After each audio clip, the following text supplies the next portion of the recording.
Noong December 2017, naglabas po ang COMELEC ng Public Advisory tungkol sa indefinite suspension or pagpapatigil ng issuance ng Voters ID dahil sa bagong i-release na National ID ng Philippine Identification System or PhilSys. Kaya simula December 2017, ang ini-issue na lamang ng COMELEC ay ang voter certificate na magsaserve as proof na tayo ay registered voter.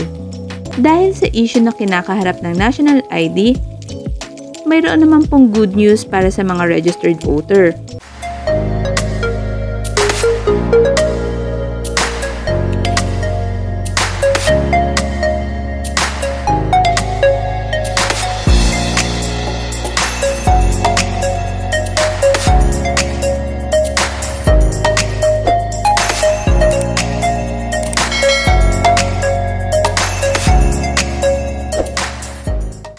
Hi there! I'm HR Leah Jean. Welcome to my channel.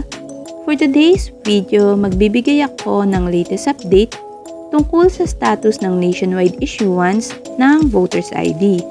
By the end of this video, malalaman natin kung ibabalik na ba ang pagre-release nito or mananatili pa din itong suspended.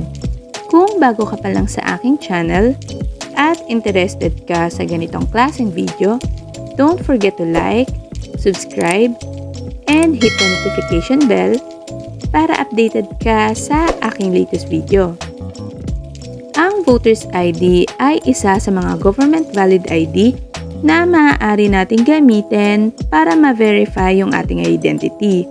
Ito ay ina-accept na valid ID sa pagkuha ng ibang ID and documents tulad ng passport, driver's license, NBI clearance, police clearance, at marami pang iba. Ito po ay ini-issue ng Commission on Elections or COMELEC para sa mga registered voter. Please take note na ang mga hindi pa po botante ay hindi maaaring magkaroon ng Voters ID. Ang amount sa pagkuha nito ay libre or walang bayad, at ang validity period nito ay lifetime since wala itong expiration. Pero noong December 2017, naglabas po ang COMELEC ng Public Advisory tungkol sa indefinite suspension or pagpapatigil ng issuance ng Voters ID dahil sa bagong i-release na National ID ng Philippine Identification System or PhilSys.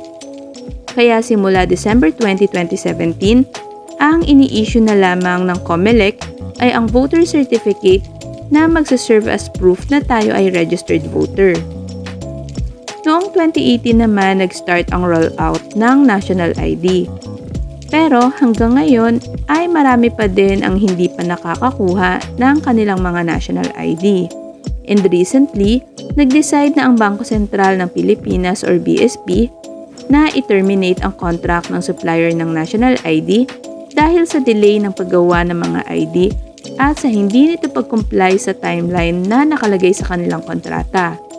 Pero umapila dito ang National ID supplier, kaya ito ay dadaan pa sa mahabang legal battle at posible na mas mapatagal pa nito ang pag-deliver ng mga National ID. Dahil sa issue na kinakaharap ng National ID, mayroon naman pong good news para sa mga registered voter.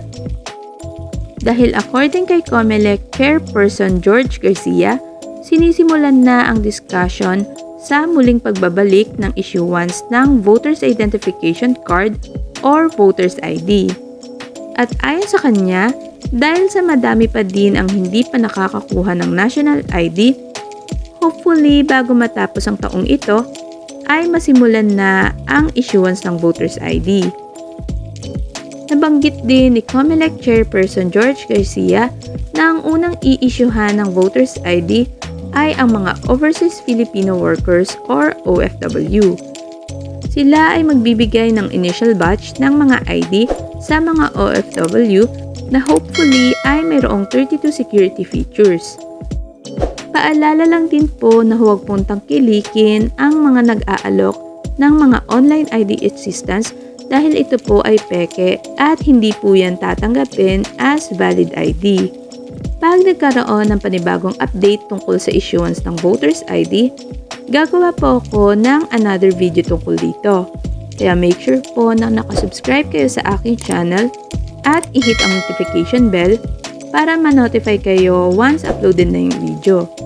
Hopefully, makatulong po yung video na ito para sa may mga ganitong concern.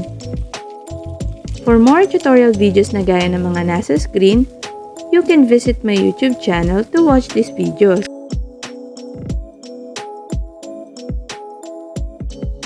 Okay, so that's it for today's video.